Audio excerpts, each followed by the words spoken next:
राधे राधे दोस्तों, जय श्री कृष्ण। आज हम लेकर आए हैं सोमनाथ ज्योतिर्लिंग की कहानी। शिव पुराण के अनुसार सोमनाथ ज्योतिर्लिंग भगवान शिव का प्रथम ज्योतिर्लिंग है। यह मंदिर गुजरात राज्य के सौराष्ट्र क्षेत्र में स्थित है। ऐसी मान्यता है कि इस शिवलिंग की स्थापना स्वयं चंद्रदेव ने की थी। पुराणों में सोमनाथ ज्योतिर्लिंग की स्थापना से संबंधित कथा इस प्रकार है। जब प्रजापति दक्ष ने अपनी सभी 27 पुत्रियों का विवाह चंद्रमा के साथ कर दिया तो वे बहुत प्रसन्न हुए।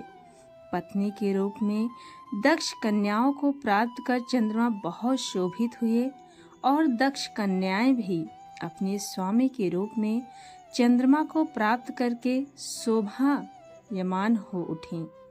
चंद्रमा की उन 27 पत्नियों में रोहिणी उन्हें सबसे ज्यादा प्रिय थी, जिसको वे विशेष आदर तथा प्रेम करती थीं। उनका इतना प्रेम अन्य पत्नियों से नहीं था। चंद्रमा की अपनी तरफ उदासीनता और उपेक्षा का देखकर रोहिणी के अलावा बाकी दक्ष पुत्रियां बहुत दुखी हुईं। वे अपने सभी पिता दक्ष की शरण में गईं और उनसे अपने कष्टों का वर्णन किया। अपनी पुत्रियों के व्यथा और चंद्रमा के दुर्व्यवहार को सुनकर दक्ष भी बड़े दुखी हुए।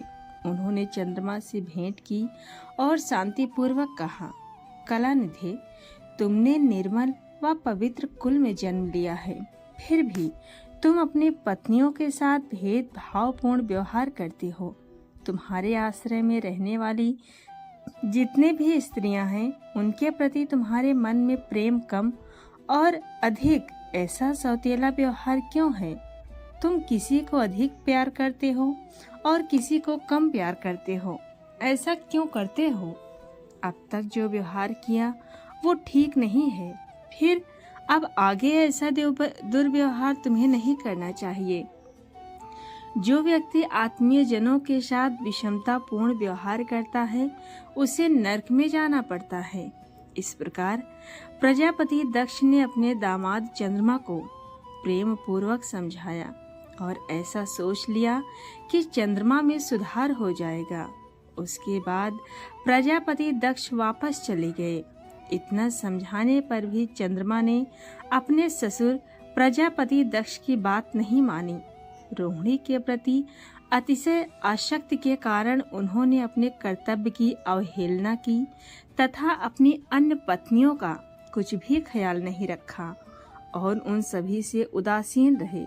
दोबारा समाचार प्राप्त कर प्रजापति दक्ष बड़े दुखी हुए।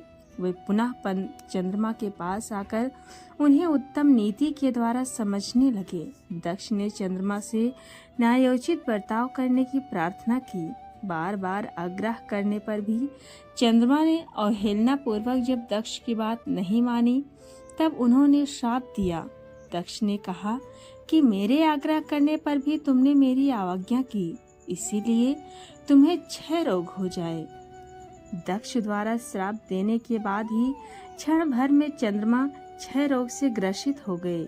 उनके क्षीण होते ही सर्वत्र हाहाकार मच गया। सभी देवगण तथा ऋषिगण भी चिंतित हो गए। परेशान चंद्रमा ने अपनी अस्वस्थता तथा उसके कारणों की सूचना इंद्रदेव आदि देवताओं तथा ऋषियों को दी। उसके बाद उनकी सहायता के लिए इंद्र आदि देवता तथा वशिष्ठ आदि ऋषिगण ब्रह्मा जी की शरण में गए।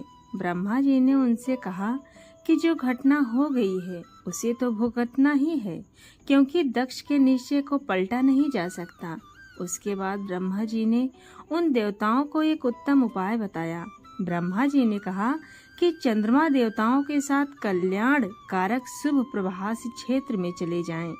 वहां पर विधि पूर्वक शुभ मृत्युंजय मंत्र का अनुष्ठान करते हुए श्रद्धा पूर्वक भगवान शिव की आराधना करें।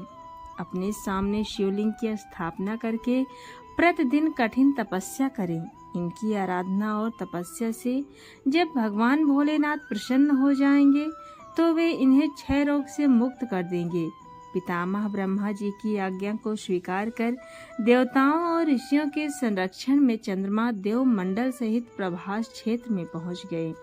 वहाँ चंद्रदेव ने मृत्युंजय भगवान की अर्चना, वंदना और अनुष्ठान आरंभ किया। वह मृत्युंजय मंत्र का जप तथा भगवान शिव की उपासना में तल्लीन हो गए। ब्रह्मा की ही आज्ञा के अनुसार चंद्रमा ने 6 महीने तक निरंतर तपस्या की और वृषभ ध्वज का पूजन किया। 10 करोड़ मृत्युंजय मंत्र का जप तथा ध्यान करते हुए चंद्रमा स्थिर चित्त से वहां निरंतर खड़े रहे। उनकी उत्कट तपस्या से भक्त वत्सल भगवान शंकर प्रसन्न हो गए। उन्होंने चंद्रमा से कहा, चंद्रदेव, तुम्हारा कल्याण हो। तुम जिसके लिए ये कठोर तप कर रहे हो, उस अपनी अभिलाषा को बताओ। मैं तुम्हारी इच्छा के अनुसार तुम्हें उत्तम वर प्रदान करूंगा। चंद्रमा ने प्रार्थना करते हुए विनय पूर्वक कहा, हे देवेश्वर, आप मेरे सब अपराधों को क्षमा करें और मेरे शरीर के इस क्षय रोग को दूर कर दें। भगवान शिव ने कहा, चंद्रदेव, तुम्हारी कला प्रतिदिन एक पक्ष में क्षीण हुआ करेगी, जबकि दूसरे पक्ष में प्रतिदिन वो निरंतर बढ़ती रहेगी। इस प्रकार तुम स्वस्थ और लोक सम्मान के योग्य हो जाओगे। भगवान शिव की कृपा प्राप्त कर चंद्रदेव बहुत प्रसन्न हुए। उन्होंने भक्ति भाव पूर्वक शंकर की स्तुति की। ऐसी स्थिति में निराकार शिव उनकी दृढ़ भक्ति को देखकर साकार लिंग रूप में प्रकट हुए और संसार में सोमनाथ ज्योतिर्लिंग के नाम से प्रसिद्ध हुआ। तो दोस्तों, ये रही छोटी सी पौराणिक कथा। आपको कैसी लगी कमेंट में ज़रूर बताएं और अपने दोस्तों में भी शेयर करें।